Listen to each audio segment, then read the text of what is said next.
Hoy es viernes 11 de julio de 2025 y el mundo sigue convulso con diversos conflictos activos. Además, hemos sido testigos de una serie de decisiones cada vez más excéntricas por parte del presidente de Estados Unidos en relación con su política arancelaria. Como hemos estado analizando aquí de qué hablan Geo, para la administración actual, la política arancelaria se está fusionando peligrosamente con la política de sanciones. Es decir, las justificaciones económicas que tradicionalmente respaldan los aranceles están siendo reemplazadas y a un ritmo acelerados por motivos políticos y geopolíticos. Y vamos a hablar del extraño caso de la carta de Trump a Brasil. Aranceles por asuntos internos. Como si no podemos interpretar la verdaderamente extraña carta que el presidente de Estados Unidos envió el 9 de julio al presidente de Brasil, esta carta que informa a Brasil de un arancel del 50% sobre los bienes brasileños, comienza con una crítica a la decisión de las autoridades brasileñas de iniciar procesos legales contra el expresidente Jair Bolsonaro. Y pongan atención, el primer párrafo de la carta dice así, y cito textualmente. Conocí y traté al presidente Jair Bolsonaro y lo respeté enormemente, al igual que la mayoría de los demás líderes de países. La forma en que Brasil ha tratado al expresidente Bolsonaro, un líder muy respetado en todo el mundo durante su mandato, incluso por parte de Estados Unidos, es una vergüenza internacional. Este juicio no debería llevarse a cabo. Es una caza de brujas que debe terminar de inmediato. Sin preámbulos ni introducciones, la carta va directo al grano. La decisión de las autoridades brasileñas de iniciar acciones legales contra el expresidente Bolsonaro, luego el resto de la carta, critica la decisión del Tribunal Supremo brasileño de autorizar ciertos procedimientos contra plataformas de redes sociales estadounidenses. Y para rematar, hay otra larga crítica a Brasil sobre la forma en que está llevando a cabo su política comercial. Esta última parte de la carta particularmente extraña, ya que parece suponer que Brasil tiene un superávit comercial con Estados Unidos cuando en realidad tiene un déficit de 8 millones de dólares, perdón, de 8.000 millones de dólares, ya fuera 8 millones, ¿no? 8.000 millones de dólares. A pesar de esto, la carta confirma la decisión de imponer aranceles del 50% a los productos brasileños exportados a Estados Unidos. Así que hablemos de tarifas, protección económica o arma geopolítica. Estamos hablando de críticas a investigaciones y procesos legales contra el expresidente brasileño Bolsonaro, un asunto que es indiscutiblemente, uno hubiera pensado que es una cuestión interna de Brasil, independientemente de las opiniones sobre el propio Bolsonaro o los méritos de esos procedimientos. También se critica las acciones tomadas por los tribunales brasileños, no por el gobierno, para imponer restricciones a las publicaciones en Brasil de asuntos en sus plataformas de redes sociales. De nuevo, se pueden tener muchas opiniones diferentes al respecto. Yo mismo no apruebo que los tribunales interfieran de esta manera en la publicación de la información por parte de un ajuste de un asunto que justifique aranceles del 50%. ¿Tiene siquiera algo que ver con la política arancelaria en sí? Y luego, otra larga diatriba sobre el superávit comercial brasileño con Estados Unidos, que de hecho no existe. Los dos primeros puntos, los relativos a Bolsonaro y las acciones judiciales contra la restricción del contenido publicado en Brasil por plataformas de redes sociales estadounidenses, parecen claramente cuestiones políticas. Originalmente, la justificación de los aranceles era doble. Primero, una medida para recaudar ingresos que reemplazara el impuesto sobre la renta, ¿verdad? Esto es lo que el presidente Trump repite constantemente. Si esto llega a suceder, es otra cuestión. Y segundo, proporcionar protección a la industria estadounidense para facilitar la reindustrialización de Estados Unidos y revertir el proceso de desindustrialización que ha estado ocurriendo. Pero aquí Vemos al presidente de Estados Unidos escribiendo una carta al presidente de Brasil, que ni siquiera se la entrega al presidente de Brasil antes de ser publicada en los medios estadounidenses. El nivel de insulto aquí es extraordinario. Es una carta del presidente de Estados Unidos al presidente de Brasil que no toca ninguna de esas dos justificaciones originales. Y aquí pues vemos pues de que los BRICS bajo la mira. Amenaza a la hegemonía del dólar. Y por si fuera poco, la carta del presidente de Estados Unidos termina con una amenaza muy clara de que Estados Unidos se está preparando para imponer aranceles aún más drásticos a todos los países BRICS, incluyendo por supuesto Brasil, a menos que estos detengan lo que el presidente describe como su campaña para debilitar el dólar estadounidense. Esto es, si cabe, aún más extraordinario. El presidente de Estados Unidos aparentemente cree que puede evitar que los países BRICS diversifiquen sus carteras de reservas de divisas y comercien en sus propias monedas. Incluso si esto implica utilizar sus monedas nacionales, como han estado haciendo durante años para comerciar entre ellos. ¿Está el presidente de Estados Unidos realmente diciendo que si los países BRICS comercian en sus propias monedas, esto se considerará un acto hostil contra Estados Unidos? Y que él se está preparando para imponerles aranceles aún más drásticos, además de los ridículos aranceles del 50% que está imponiendo. Esto lleva a la política arancelaria a un nivel de absoluta y completa ridiculez. Esto no es un arancel normal. De hecho, en realidad esto es un arancel, no es un arancel en absoluto. Esto, mi querida gente, mis queridos geoescuchas, ¿de qué hablan? Esto es una sanción. Así que tenemos la función de aranceles y sanciones en la ley de Estados Unidos. El tema ha dado un giro más drástico. Según una investigación reciente, se está codificando legalmente la unidad de aranceles y sanciones en la ley estadounidense. Y me refiero a un artículo fascinante que ha aparecido en la revista National Review, una publicación que bien podríamos considerar el origen de la ideología neoconservadora en Estados Unidos.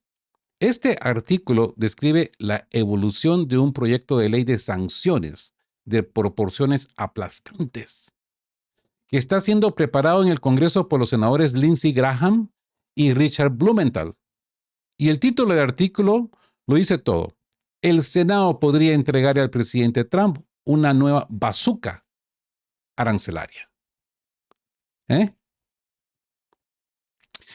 La concepción original de este proyecto de ley, tal como se propuso en abril, era que Estados Unidos impondría aranceles del 500% a los países que compran productos energéticos rusos, petróleo, gas y uranio.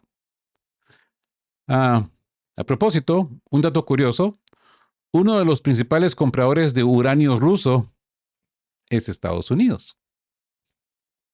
Solo para que lo sepan, ¿eh? Sin embargo, según un artículo de Político referenciado por The National Review, tras discusiones con la administración, este proyecto de ley de sanciones ha sido modificado de manera significativa. Ahora el proyecto autoriza al presidente a imponer aranceles del 500% contra los países que importen petróleo, gas o uranio de Rusia. Noten que la palabra clave acá es autoriza. Ya no manda. El presidente tiene ahora el derecho de decir si lo hace o no y de establecer exenciones. Supuestamente, los países que se oponen o dicen oponerse a las acciones rusas en Ucrania estarían exentos de este proyecto de ley. Pero esto nos lleva a la pregunta: ¿qué tienen que hacer exactamente los países para obtener esta exención? ¿Basta con decir que no están de acuerdo con lo que hacen los rusos? ¿Es simplemente una formalidad verbal? Como no se ha publicado el proyecto de ley por completo, el proyecto confirma que es puramente decisión del presidente qué aranceles impone y a qué países, sujeto a una supervisión del Congreso cuyos detalles aún no están claros. Además, el artículo menciona que el 500% de arancel es un techo. El presidente tiene la facultad de imponer aranceles a los países que actúen de forma inapropiada a un nivel inferior. Así que podría imponer aranceles del 1%, 20% o 50% o hasta llegar al 500%. Como digo, es algo flexible. Pero en última instancia, la decisión es del presidente, sujeta a esta nebulosa idea de supervisión congresional, ¿verdad? No está claro. Por cierto, si a día de hoy el propio presidente ha aceptado que exista algún tipo de supervisión congresional, que yo sepa, no. Así que la legitimidad del presidente y desafíos legales a la política arancelaria. Hemos tenido algunas pistas sobre esto en los últimos días, pero The National Review añade con una contribución fascinante a la discusión sobre este proyecto de ley. Dice que el proyecto de ley en realidad proporciona un marco legal para permitir al presidente imponer aranceles. En programas anteriores en De qué hablan Geo, hemos expresado, al igual que muchas otras personas, cierto escepticismo sobre el poder del presidente para imponer aranceles. Las medidas de recaudación de ingresos, según la Constitución de Estados Unidos, son prerrogativa exclusiva del Congreso. Sin embargo, el presidente ha estado imponiendo aranceles a varios países basándose en la Ley de Poderes Económicos de Emergencia Internacional de 1977, alegando que impone estas sanciones para responder a alguna emergencia económica inexplicable en Estados Unidos. Ya ha habido un fallo judicial en contra de esto. El Tribunal de Comercio Internacional dictaminó en mayo que esta ley no concede al presidente una autoridad arancelaria ilimitada, que es lo que siempre se ha creído, ¿verdad? El asunto está siendo apelado por la administración y presumiblemente con el tiempo llegará al Tribunal Supremo de Estados Unidos. Pero, según National Review, esta nueva ley, este supuesto proyecto de ley de sanciones contra Rusia, va a facilitar los problemas del presidente. Ujú. Dado que será un proyecto de ley aprobado por el Congreso. Si el presidente decide imponer aranceles a varios países, podrá citar las disposiciones de este proyecto de ley para hacerlo, siempre que declare que la razón de la imposición de estos aranceles es que de alguna forma los países afectados tienen alguna conexión comercial con Rusia.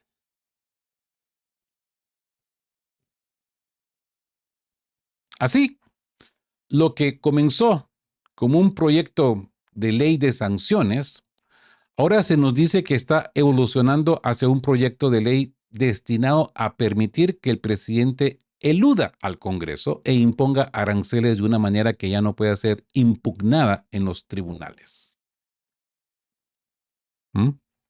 Tengo que decir que esto me deja completamente sin palabras, ¿eh? Los aranceles son un instrumento de política económica. Son un instrumento legítimo de política económica. Ahora se están fusionando con las sanciones, que son algo totalmente diferente. A partir de este momento, ya no sabremos dónde empieza y dónde termina la política comercial de Estados Unidos, ni dónde empieza y dónde termina la política de sanciones de Estados Unidos, porque las dos se habrán convertido en una sola. Ahora, alguien que en Estados Unidos, los senadores Graham y Blumenthal, el propio presidente, los funcionarios de su administración, comprenden plenamente lo que esto significa. Significa que cualquier tratado económico, cualquier acuerdo comercial que Estados Unidos celebre en cualquier país, estará ahora sujeto al poder primordial del presidente para cuando así lo desee dejar de lado ese tratado comercial e imponer aranceles a ese país. En efecto, como forma de sanciones. Sanciones no técnicamente contra ese país, sino contra un tercer país, específicamente Rusia. Qué bueno que existe Rusia, ¿no? Ahora podemos decir de que si Rusia no existe, ya no solamente se la reinventa Europa, sino que también se la reinventa Estados Unidos, porque es conveniente que exista Rusia, ¿no? Como digo, la mente se confunde, ¿no? Porque esto, mi gente, es absolutamente extraordinario. Pero al parecer, así es como Estados Unidos gestiona ahora sus asuntos, su política económica, su política comercial, su alcance geopolítico, todas estas cosas. Mientras tanto, el propio presidente está diciendo a todo el mundo que hará una declaración el próximo lunes sobre Rusia. Hará un gran anuncio el lunes sobre Rusia. La incertidumbre es enorme sobre qué significa exactamente el próximo anuncio del presidente de Estados Unidos sobre Rusia. ¿Se relaciona con decisiones de suministrar más armamento a Ucrania? En una entrevista que, si no me equivoco, fue en la NBC, el presidente ha declarado que está preparado para vender armas a Ucrania, que los europeos comprarían. Otros informes sugieren que está a punto de ejercer por primera vez su autoridad de down, retiro de existencias, para autorizar la transferencia de una batería de misiles Patriots a Ucrania, más quizás 10 interceptores de misiles. Y, y aquí vemos declaraciones contradictorias e inconsistentes, ¿verdad? Pero en cualquier caso, el presidente afirma que va a suministrar armas defensivas a Ucrania, lo que constituye un arma defensiva en contraposición a una arma ofensiva. Se deja completamente en el aire, ¿verdad? Pero bueno, sabemos por alto todo esto, ¿verdad? Dice que hará un gran anuncio el lunes sobre Rusia. También ha dicho que está calentándose, ¿no? Con la idea del proyecto de ley de sanciones que Lindsey Graham y Recha Blumenthal están preparando. El presidente afirma que este proyecto de ley dejará el control total y completo, lo cual que hemos discutido también en muchos programas aquí de que hablan, probablemente ya tiene en lo que respecta a las sanciones, los aranceles, por supuesto, son otra cuestión, sujeta a impugnación legal, pero nadie ha disputado hasta ahora que el presidente tiene autoridad o no, vía orden ejecutiva para imponer sanciones.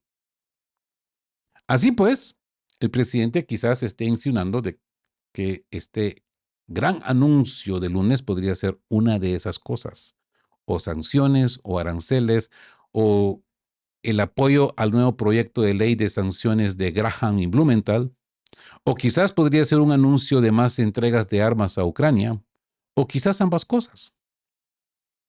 El presidente de nuevo se ha distanciado de la decisión que el Pentágono tomó la semana anterior de pausar la entrega de tipos importantes de armas a Ucrania.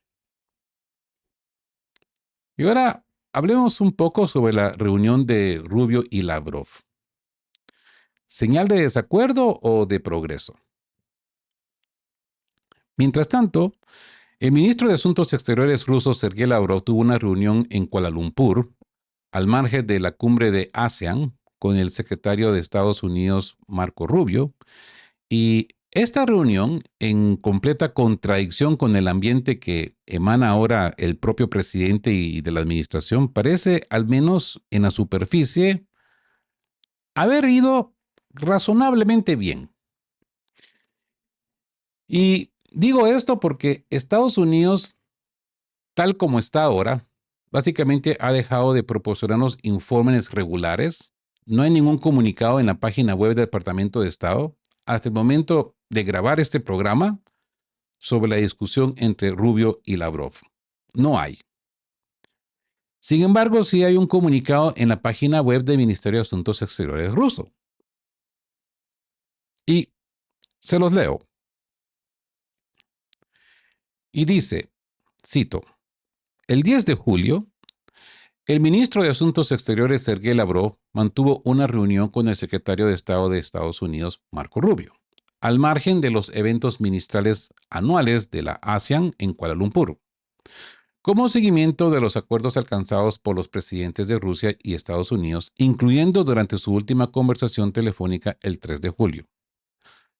Los ministros revisaron todas las cuestiones de la agenda bilateral y la situación global. También mantuvieron un intercambio de puntos de vista sustantivo y franco sobre la resolución en Ucrania, la situación en Irán y Siria, así como una serie de otras cuestiones internacionales. Aquí vuelvo a la fórmula que solía utilizarse en los comunicados soviéticos de conversaciones para señalar desacuerdos entre las partes. Los comunicados soviéticos, cada vez que publicaban la expresión intercambio de puntos de vista completo y franco o algo similar, eso señalaba un desacuerdo directo. De hecho, a veces incluso una discusión. Este comunicado utiliza las palabras intercambio de puntos de vista sustantivo y franco sobre la resolución en Ucrania, la situación en Irán y Siria, así como una serie de otras consecuencias de otras cuestiones internacionales. La palabra franco aparece ahí y está en la traducción al inglés del comunicado del Ministerio de Asuntos Exteriores ruso. Esto es texto oficial. Así que lo tomo como confirmación de desacuerdo. Pero apenas podría ser de otra manera, dado todo lo que sabemos, ¿verdad? Luego el comunicado ruso continúa, cito, reafirmaron el compromiso mutuo de buscar soluciones pacíficas a la situación del conflicto y reanudar la cooperación económica y humanitaria ruso-estadounidense y los lazos sin obstáculos entre las sociedades de sus países, lo que podría promoverse mediante una reunión de vuelos directos. Cierro la cita. Ahora, previamente, el día anterior, el viceministro de Asuntos Exteriores ruso Sergei Ryabkov había dicho que los estadounidenses no habían mostrado interés en restablecer los vuelos directos. Este comunicado ruso sugiere, por el contrario, que se está logrando algún tipo de progreso en este tema. Y noten que también habla de reanudar la cooperación económica y humanitaria ruso-estadounidense. La palabra clave aquí es económica. ¿Cómo es eso consistente con los ruidos que vienen de Washington sobre sanciones, más sanciones, las aplastantes sanciones en camino? Y luego leemos, cito, también enfatizaron la importancia de continuar los esfuerzos para normalizar el funcionamiento de las misiones diplomáticas bilaterales. Cierro la cita. Bueno, sabemos que sobre esto han tenido varias reuniones y según esas discusiones también están efectivamente estancadas. Y luego el comunicado ruso termina. Cito.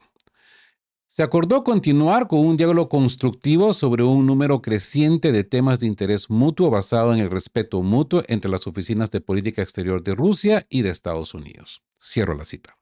Así que hay algunos puntos en este comunicado que sugieren desacuerdos continuos e incluso tensión. Esta es la fórmula, un intercambio de puntos de vista sustantivo y franco. Pero también hay algunas pistas de que las dos partes continúan haciendo progresos en la mejora de sus relaciones.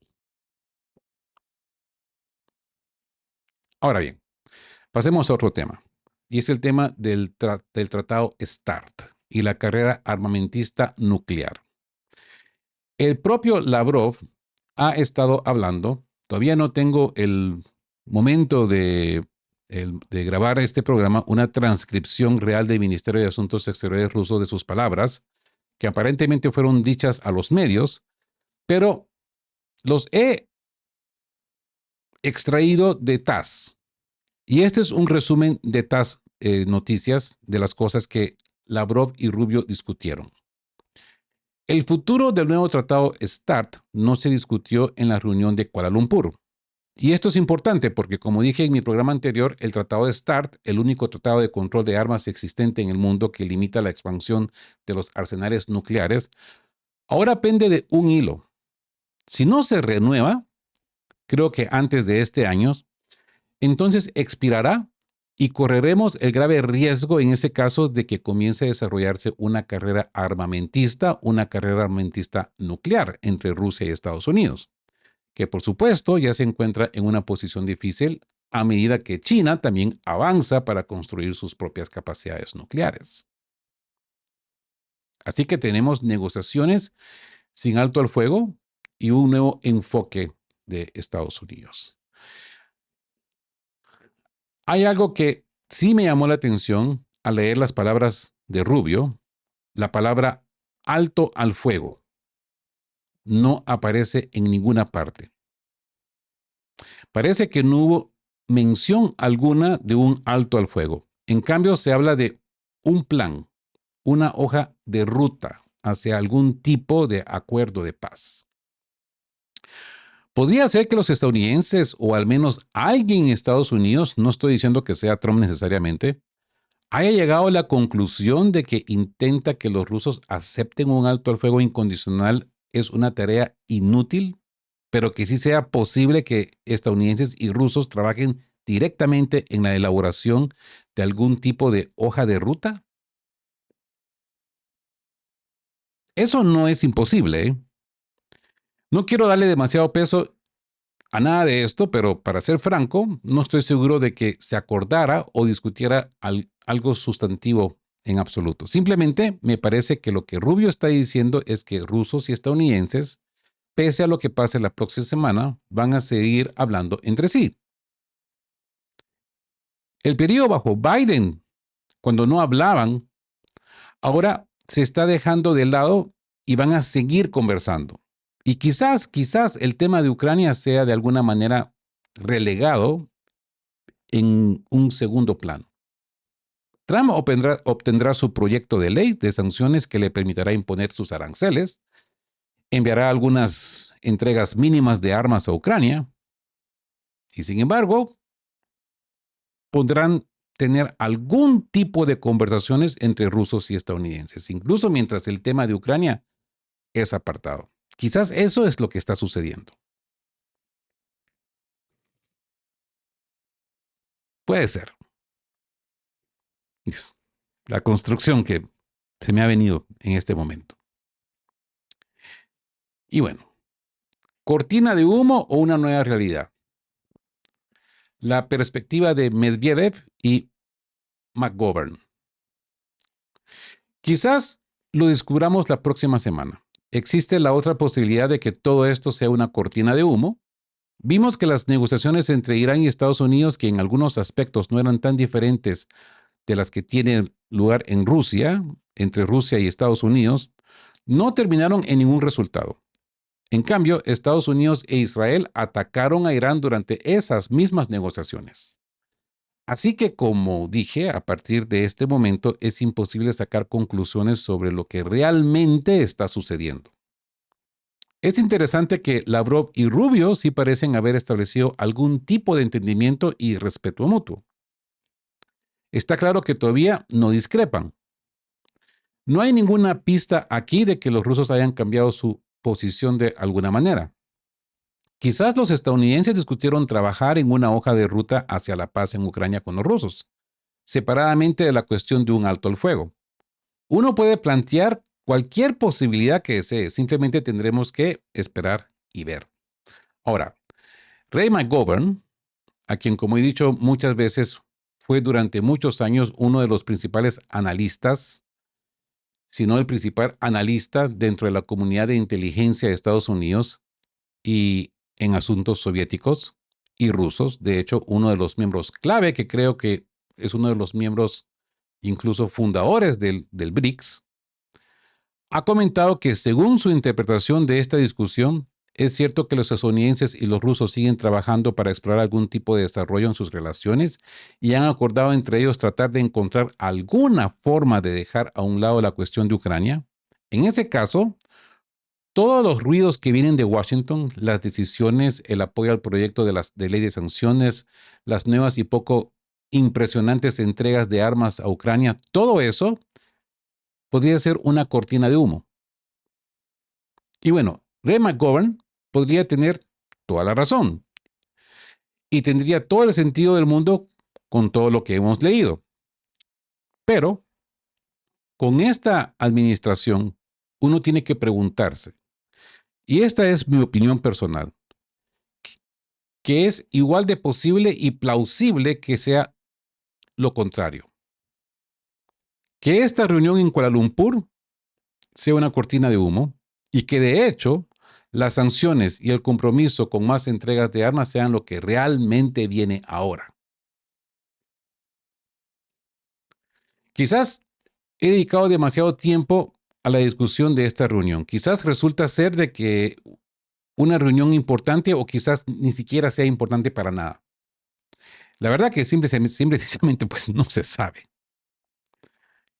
Y ahora pues la errática política exterior de Estados Unidos y sus consecuencias, porque ahora viene Dmitry Medvedev, el vicepresidente del Consejo de Seguridad de Rusia, expresidente y primer ministro. Como comenté hace poco, en su canal de Telegram dijo que es inútil intentar desarrollar una política basándose en lo que Donald Trump, dice un día para otro. Trump simplemente simplemente cambia su posición, dice una cosa un día, puede pasar nada en esto. La única cosa que los rusos pueden hacer es seguir adelante con la guerra porque esa es la única forma de abordar este tipo de enfoque. Básicamente lo que Medvedev dice es que hay que ignorarlo. Diga lo que diga, no importa lo que diga. Rusia va a seguir en su enfoque hacia la victoria. Así es sencillo. O sea que, cortinas de humo o no cortinas de humo, Medvedev lo está poniendo en claro, tan claro como el agua. Los rusos van a seguir en su camino, van a seguir hacia la victoria. Así haya ese ruido escandaloso de que el lunes se van a decir cosas feas, horribles, temerosas, uno no sabe, igual los rusos van a continuar. Siempre les ponen atención, siempre los escuchan porque es importante saber si se puede sacar algo productivo o no. Y bueno, parece que otras partes del mundo están llegando a la misma conclusión. Hay un artículo que creo que es en Político, o al menos de una de esas revistas estadounidenses, que dice que los europeos no confían en que Donald Trump se adhiera a ningún tipo de política con respecto a Ucrania. Hoy podría parecer que adopta una línea más fuerte contra Rusia, más pro-ucraniana, pero podría revertir el rumbo la próxima semana y luego revertirlo de nuevo la semana siguiente. Podría decir un día para otro si mantiene las tropas estadounidenses en Europa o si las retira. Ya es imposible basar la política, construir la política leyendo las palabras del presidente de Estados Unidos. Es como que si ya estuviéramos de vuelta con Biden. Con la única diferencia de que Biden era un testarudo y todo era para atrás, para atrás, para atrás, para atrás, para atrás. Donald Trump y su sistema de payasada que tiene, pues ya no se le confía, pero ni la hora. Y tengo que decir que estoy de acuerdo. Básicamente, he renunciado a ese ejercicio. Cambia con demasiada frecuencia. Donald Trump. Larry Johnson, de Sonar 21, ha señalado lo mismo. Y la dificultad fundamental que todos enfrentan es que es imposible escapar a la sensación de un presidente inseguro de sí mismo, que está aterrorizado de parecer débil. Y por lo tanto toma decisiones que socavan cualquier política que pueda tener. Así como discutimos en el programa de ayer, ahora está informado sobre el estado crítico de los inventarios de armas de Estados Unidos, a pesar de sus protestas. Claramente aprueba una pausa en las entregas de armas a Ucrania para dar tiempo que esos inventarios de armas se reabastezcan y luego revierte inmediatamente el rumbo. Autoriza el suministro de más entregas de armas. El Pentágono, notó, ha mantenido una especie de silencio sepulcral sobre todo esto. Han emitido un comunicado diciendo que, por supuesto, harán lo que diga el presidente, suministrarán armas, pero no ha habido prisa para comentar por parte de Hegseth o Colby o Feinberg o cualquiera de las personas que tomaron esta decisión. Y de hecho, también he leído otro artículo que dice que a los ucranianos les está resultando muy difícil ahora hablar con los altos funcionarios del Pentágono. El actual ministro de Defensa ucraniano ha estado intentando durante algunos meses concertar una reunión, al menos una llamada telefónica, con Pete Hegseth. Y no lo ha podido lograr. No ha podido hacerlo. El Pentágono está cada vez más exasperado al ver cómo disminuyen sus inventarios de armas. Claramente están descontentos, pero por el momento al menos tienen que cumplir con este cambio constante y rumbo errático e inestable que está tomando el propio presidente. Y eso está llevando a resultados excéntricos, como el resultado bizarro que discutí al comienzo del programa de básicamente fusionar la política económica y de sanciones de Estados Unidos en una sola. Que es lo que ahora tenemos con la forma en que los aranceles se están utilizando como un instrumento de sanciones. ¿Mm? Y ahora hablemos un poco de la actualización del conflicto en Ucrania y la estrategia rusa de desgaste que continúa implacablemente. Recientemente hubo muchos informes sobre una importante contraofensiva ucraniana en la región de Sumy, que supuestamente debía recuperar la región y conducir la reentrada ucraniana en las regiones de Belgorod y Kursk. Todo esto provino de Syrskyi, quien dio garantías a Zelensky de que ese era el plan. Sin embargo, nada de eso ha sucedido. Por lo que puedo ver, hubo contraataques ucranianos, pero se han detenido. Mi impresión general de lo que están haciendo los rusos, no solo en la región de Sumy, sino en la región de Kharkov y en toda la línea del frente, es que en esta etapa de su ofensiva están estirando a los ucranianos, atacando en todas partes continuamente y todo el tiempo. Y todo el tiempo. Martillo, martillo, martillo, todo el tiempo. Tensión, tensión, tensión, todo el tiempo. Esto está obligando a los ucranianos a mover sus fuerzas de un lugar a otro, para evitar que aparezcan brechas críticas a lo largo de esta línea del conflicto increíblemente larga. Y lo que eso significa es que cuando surge una crisis operativa en una región porque los ucranianos se han visto obligados a trasladar sus fuerzas a un lugar en particular, entonces los rusos lo explotan. Los ucranianos entonces envían rápidamente las tropas que pueden para cubrir la brecha, pero dejan otra parte de la línea de frente expuesta. Y luego los rusos aprovechan avanzando de frente expuesto. Y luego los rusos aprovechan avanzando también en ese lugar.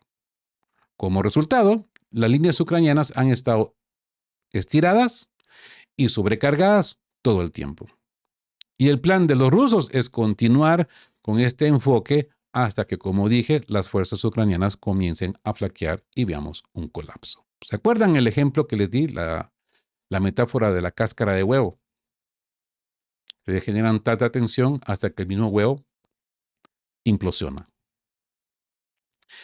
Es una intensificación de la política de desgaste agresivo que hemos describido, que los rusos adoptaron después de la caída de Advitka el año pasado. Fue el año pasado cuando los rusos comenzaron a hablar de eso mismos, de sí mismos, como habiendo pasado a la ofensiva. Y en los últimos 2 meses hemos visto que esta ofensiva ha ganado fuerza y poder continuamente. Pero estas tácticas de desgaste agresivo continúan de la manera que les acabo de describir. Y podemos ver Como esto se desarrolla en la región de Sumy, los rusos avanzaron hacia la región de Sumy, los ucranianos enviaron tropas para contener a los rusos en la región de Sumy, las tomaron de Pokrovsk y Konstantinivka. Eso permitió a los rusos lograr un gran avance en Pokrovsk y Konstantinivka, capturando un grupo de lugares entre Konstantinivka y Pokrovsk y avanzando al noreste de Pokrovsk. Los ucranianos luego enviaron tropas de vuelta a Pokrovsk y Konstantinivka. Eso permitió que los rusos reanudaran el avance en la región de Sumy. Hace unas semanas parecía que los rusos podrían amenazar incluso la ciudad de Sumy, el centro regional, como lo llama el Grupo de Fuerzas Norte. Los ucranianos, Syrskyi y Zelensky, entonces enviaron tropas de vuelta a la región de Sumy. Y el avance ruso en otros lugares, especialmente en la zona crítica de Pokrovsk, pero también en el oeste de Donetsk, ha comenzado a acelerarse. Y bueno, probablemente seguiremos viendo este desarrollo así durante varias semanas o quizás meses. Además, es importante destacar que incluso mientras esto sucede, los rusos continúan avanzando. Y el avance en Donbass occidental, y el avance en el Donbass occidental hacia el Dníper en particular, es al contrario de los que muchos dicen, bastante rápido. Si se observan la distancia que los rusos han recorrido desde Advitka a Horlivka, que eran suburbios periféricos de la ciudad de Donetsk, y observan dónde están ahora, entonces puede ver que a lo largo del último año, y al contrario de lo que muchos afirman, ha habido un avance bastante significativo con la captura de lugares importantes como Selidove, Kurakhove, Vuhledar y otros. Así que creo que es lo que están haciendo los rusos y van a seguir haciéndolo porque les está funcionando bien. Y por supuesto, si, como estoy empezando a pensar gradualmente, las evaluaciones occidentales de las bajas rusas no son tan infladas, sino demasiado infladas, entonces se puede ver el por qué. Recuerdo que ¿cómo se llama este señor? Marat Jairulin, el mejor y más astuto de los comentaristas militares rusos, hizo este mismo comentario hace aproximadamente un año. Dijo que no tiene absolutamente ningún sentido que los rusos cambien un enfoque en la guerra que en realidad están funcionando con éxito y que es importante para ellos. Por el contrario, mantenerse fieles a su plan existente en lugar de lanzarse a operaciones dramáticas que podrían parecer impresionantes, pero que al final no darán los resultados que la gente esperaba. Así que esa es mi propia sensación de dónde estamos. Y como he dicho y como dije, en realidad los avances rusos continúan y el ejército ucraniano se vuelve cada vez más desgastado. Y Estados Unidos, pues, ahora enfrenta, como hemos discutido en los programas recientes, una crisis crítica de recursos. Y ahora pasemos inmediatamente a otro contexto que es el juego peligroso del Báltico y la resiliencia de las exportaciones rusas. Hay algunas cosas más que quiero decir antes de terminar este video brevemente.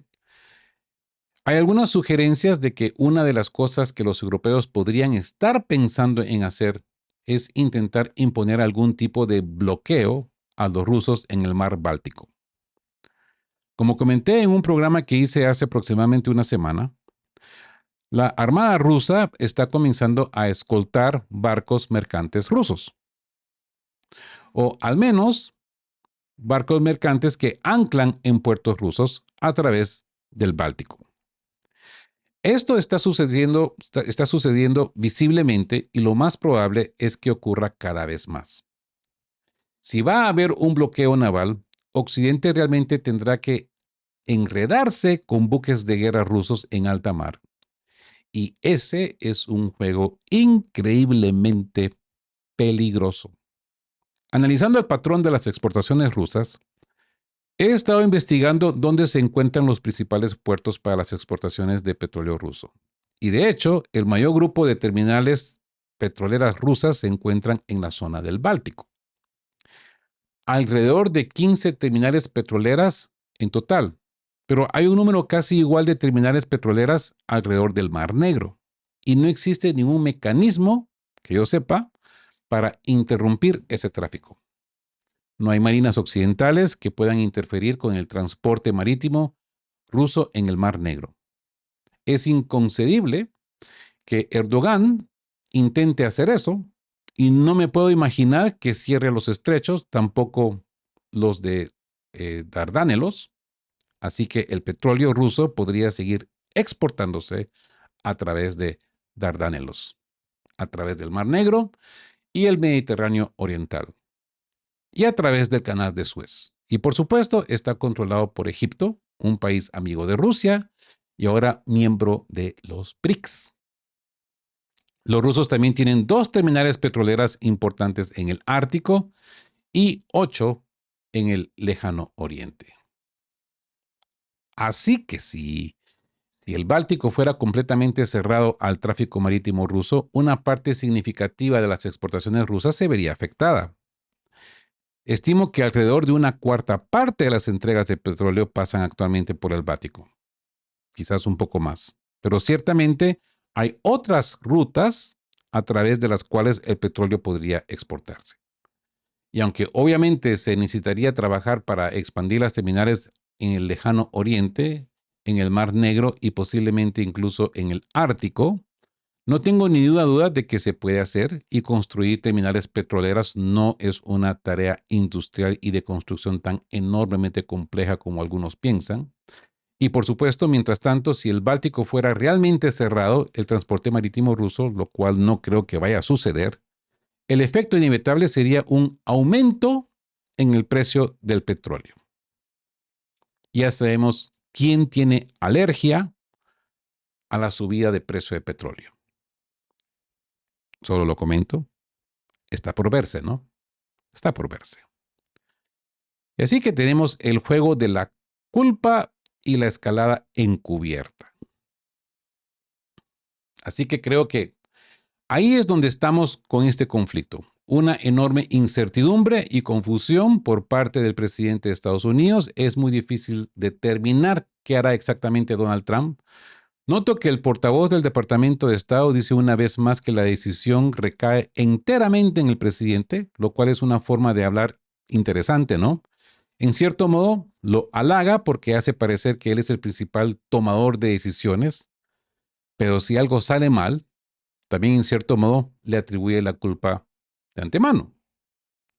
Él es quien decide. Así que él es el quien debe asumir la culpa si algo sale mal. Me pregunto si Donald Trump entiende esto completamente.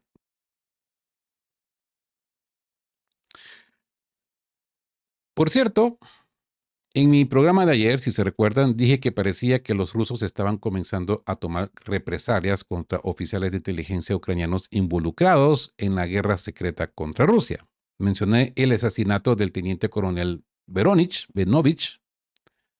ayer, ¿verdad? Posteriormente, he sabido que al menos otro teniente coronel ucraniano también fue asesinado en Kiev. Y aparentemente está más relacionado con el proceso de conscripción, con el reclutamiento de tropas ucranianas, este reclutamiento forzado, casi que de secuestro. Y por supuesto, los rusos han estado atacando los centros de reclutamiento en toda Ucrania, en muchos de sus recientes ataques con drones y misiles, y supuestamente han estado obteniendo información de fuentes ucranianas sobre la ubicación de muchos de estos centros de reclutamiento. Me pregunto si todos estos ataques, los ataques a los centros de reclutamiento, los asesinatos en Kiev,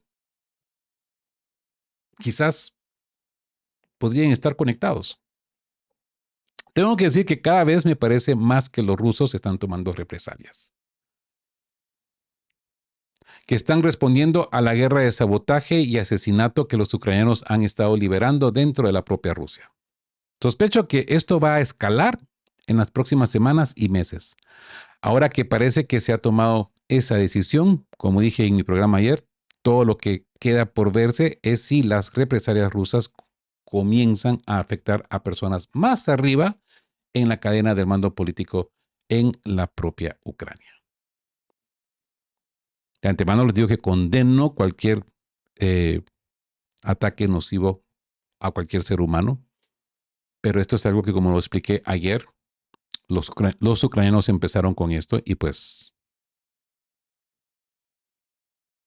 por supuesto que algún día los rusos iban a reaccionar. Así que perspectivas para el lunes. ¿Claridad o más incertidumbre? En cualquier caso, aquí es donde, pues, termino esta parte del programa. Sin duda obtendremos más información en las próximas 24 horas. Y por supuesto, parece que el lunes va a ser un día muy interesante. Dada la aparente estrategia de desgaste de Rusia, la imprevisibilidad de la política exterior de Estados Unidos y la escalada de la guerra encubierta, ¿qué creen que nos depara el futuro cercano con el conflicto de Ucrania? ¿Estamos en un punto de inflexión? Déjenme sus comentarios y así pues abrimos el debate y seguimos esta conversación. ¿Ya? Hoy tuve que hacer este video, pero mañana sin falta, después del mediodía, estaremos en directo como siempre lo hacemos todos los sábados. Así mi gente, que muchas gracias por haber compartido este video. No se olvide darles el me gusta, compártanlo, suscríbanse y como siempre les digo, estén juntos, fuertes, siempre busquen por la verdad y sean justos.